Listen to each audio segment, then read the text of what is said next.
Hello and welcome.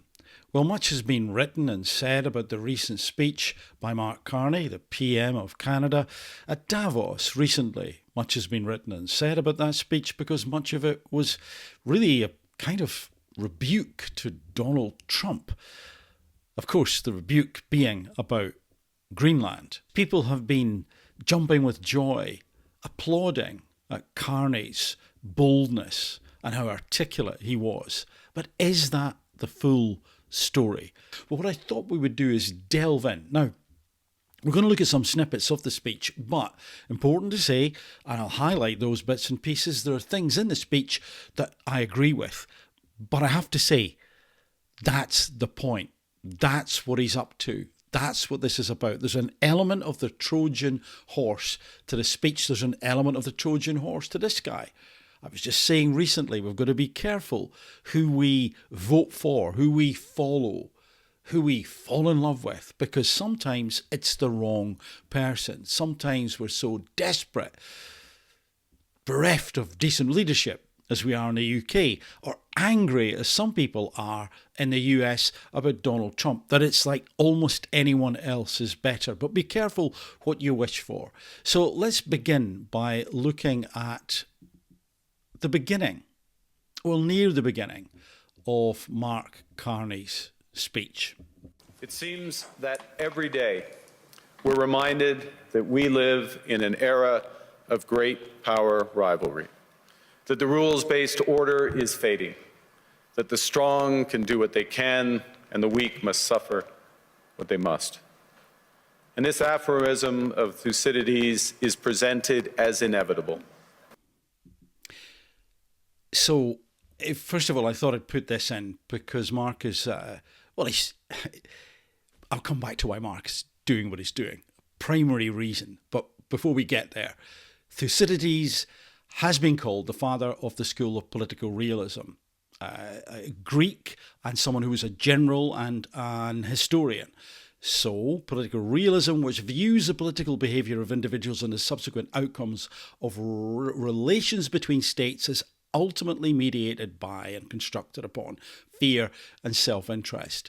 Now, what is Mark doing? Well, he's immediately coming in with some very powerful language. He's immediately coming in with a quote from someone who is considered to be intellectual and thoughtful and smart and wise.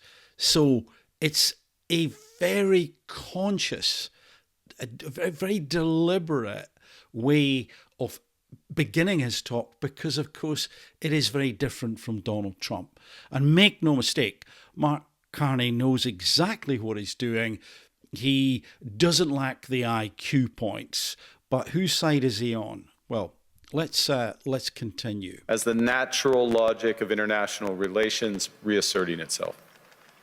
And faced with this logic, there is a strong tendency for countries to go along to get along, to accommodate, to avoid trouble, to hope that compliance will buy safety. Well, it won't. Now, I pause there because, again, this is powerful stuff.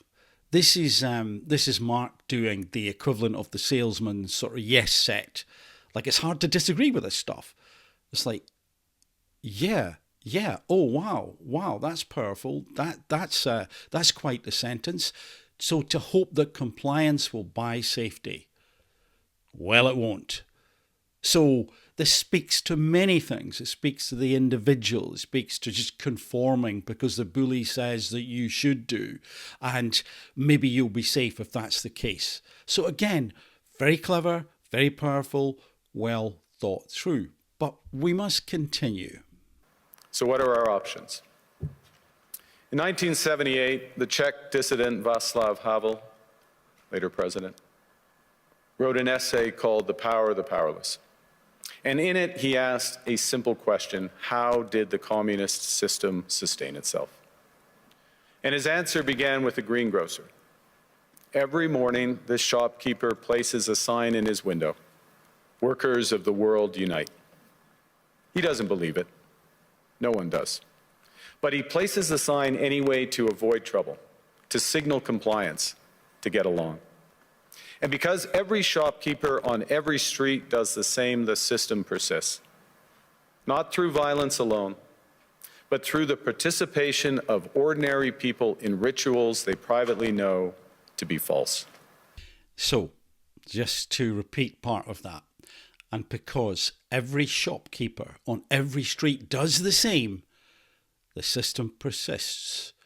So Mark is aligning himself here very deliberately with the shopkeeper, with the people, with, in this case, someone who probably shouldn't be agreeing with every other shopkeeper, but hey, Mark is humble, he makes mistakes, he's one of us. And the quote goes on. So the system persists not through violence alone, but through the participation of ordinary people in rituals they privately know to be false. Interesting. I wonder what Mark's take was on, was it a 6 feet rule? It's hard to remember now. And those masks that did nothing at all, and lockdowns that ultimately began to destroy the lives of children, the development, the mental health, and put businesses out of order. Now, again, don't want to get into that here particularly, but it's worth noting who the people were when it became very apparent that what we had latterly, not initially, we didn't know, but latterly was something that really what we should have been focusing on was to protect the very vulnerable, whereas everyone else should have been doing what they needed to be doing. So where did Mark lie in that? I don't know. I believe that Trudeau, his predecessor, the foppish sociopath, was all for, of course, locking things down harder, longer. Just like Keir Starmer. Quelle surprise. Havel called this living within a lie. Living within a lie.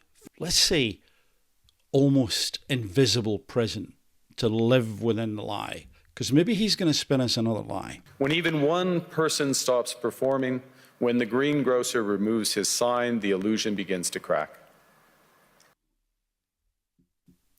Again, dramatic pause. Very well written, very well delivered. Friends, it is time for companies and countries to take their signs down. It's powerful, but what exactly does that mean? The devil's in the detail. For decades, countries like Canada prospered under what we called the rules-based international order. We joined its institutions, we praised its principles, we benefited from its predictability. Rules-based international order. Now, what do you think he's ultimately going to propose? Nothing like that? And because of that, we could pursue values-based foreign policies under its protection. We knew the story of the international rules-based order was partially false, that the strongest would exempt themselves when convenient, that trade rules were enforced asymmetrically. And we knew that international law applied with varying rigor depending on the identity of the accused or the victim. This fiction was useful. So, let's just revisit that. For decades, countries like Canada prospered under what we call the rules-based international order. Not when he was there. And it's not as if in his positions before. Was it the Bank of England? Something like that. Vaguely seem to remember that he wasn't prospering and wasn't deep in the belly of the rules-based international order. We joined its institution, praised its principles, benefited from its predictability.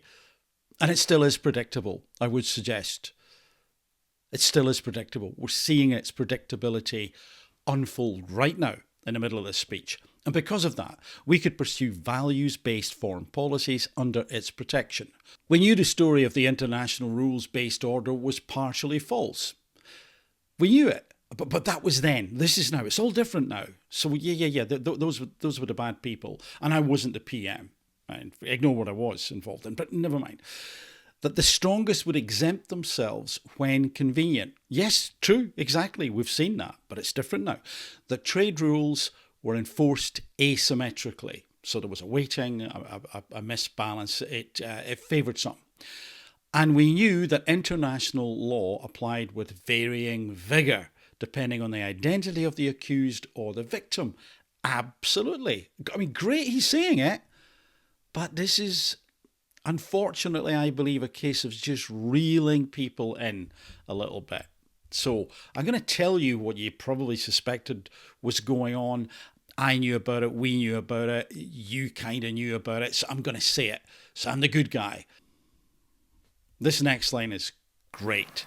You cannot live within the lie of mutual benefit through integration when integration becomes the source of your subordination.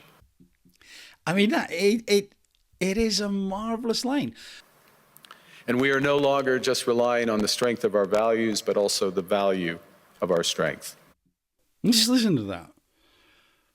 No longer relying on the strength of our values, but the value of our strengths. Doesn't that sound a little bit like... I don't think he knows what he said either. We are building that strength at home.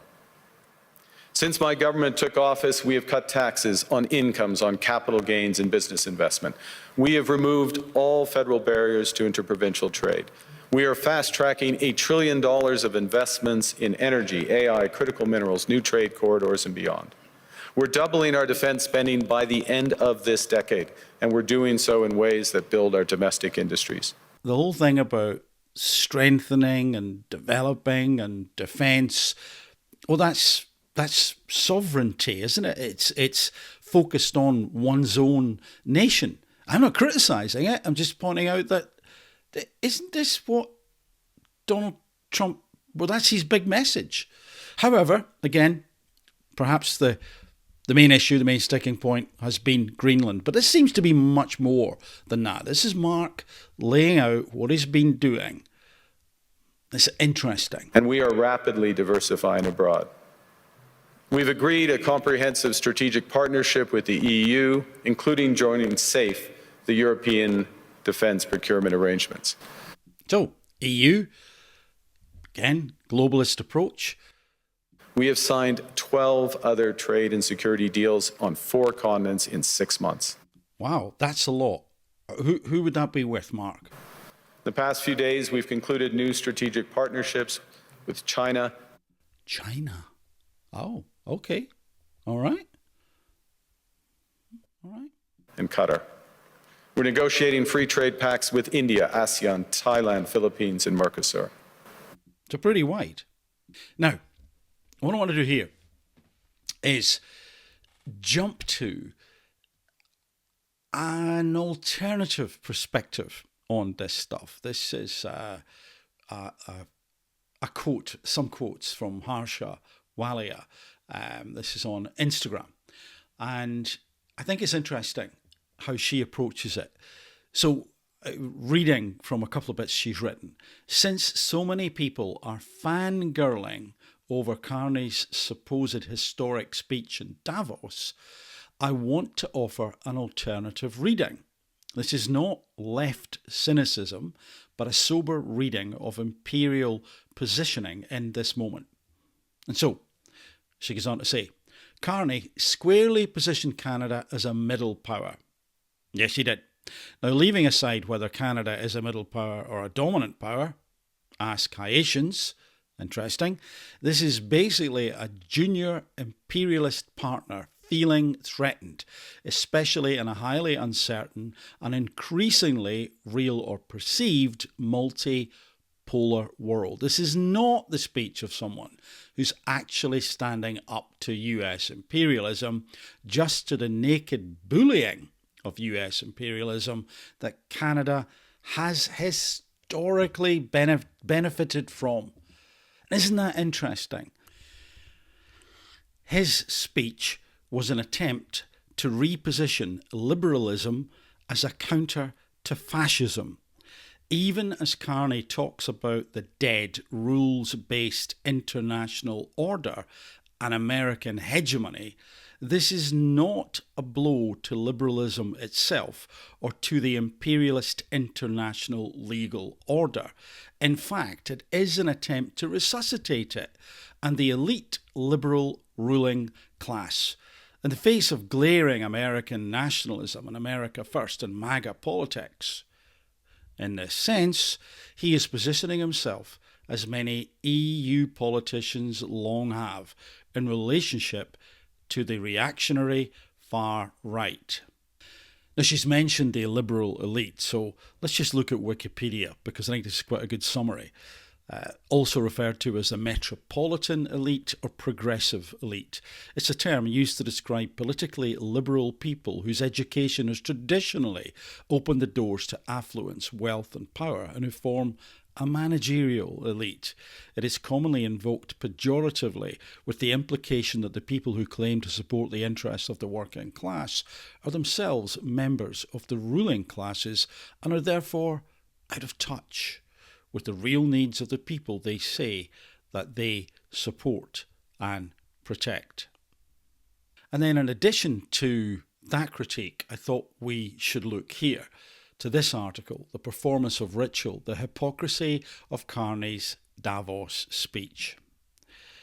It is a rare thing in this age, a speech that matters. And given that the speech was actually written by Carney himself rather than a speechwriter, it is particularly illuminating about how he views the world. There is much to commend in it. However, I think it is also a stunning example of hypocrisy and of words being out of step with actions in a way that only ever serves to exacerbate the problems we face as a country and as a world. Unfortunately, that matters too. And before we go on to the next little snippet from that article, I'll remind you about this part here.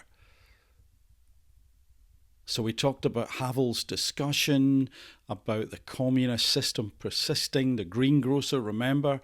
And then Carney essentially saying it is time for companies and countries to take the signs down. And I suggested that Carney was positioning himself as a man of the people, one of the greengrocers. So let's go on with that article. I think this is the most revealing line of all in the speech. Unlike Havel's greengrocer taking their sign down, a bottom-up action of disobedience and disavowal of a broken system, for Carney, this moment calls for a top-down action from companies and statesmen, not the people. Actual people are notably missing from Carney's framing. Absolutely. And that jumped out at me as well. It is business and commerce that have been the predominant beneficiaries of the fiction that has underpinned the international rules-based order. You can see this in Carney's examples of open sea lanes that he talked about in his speech, a stable financial system, collective security, and support for frameworks for resolving disputes. Similarly, Carney's discussion of how middle powers must act together rather than negotiate from weakness invokes solidarity and collective action, but again in an elite-driven rather than bottom-up way.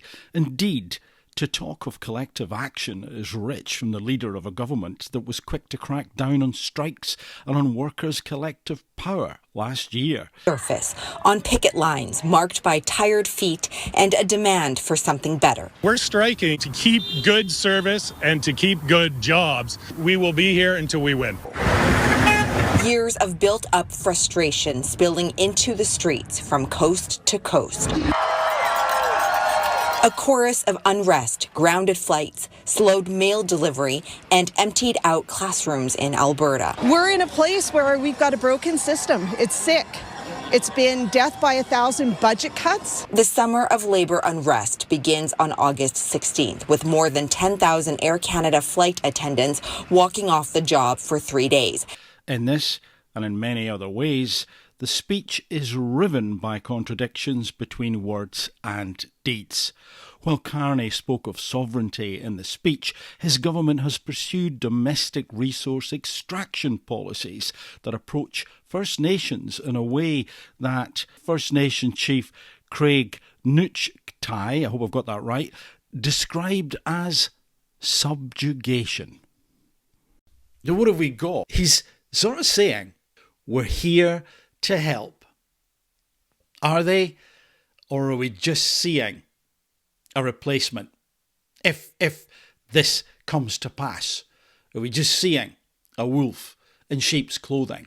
Are we just seeing another new world order?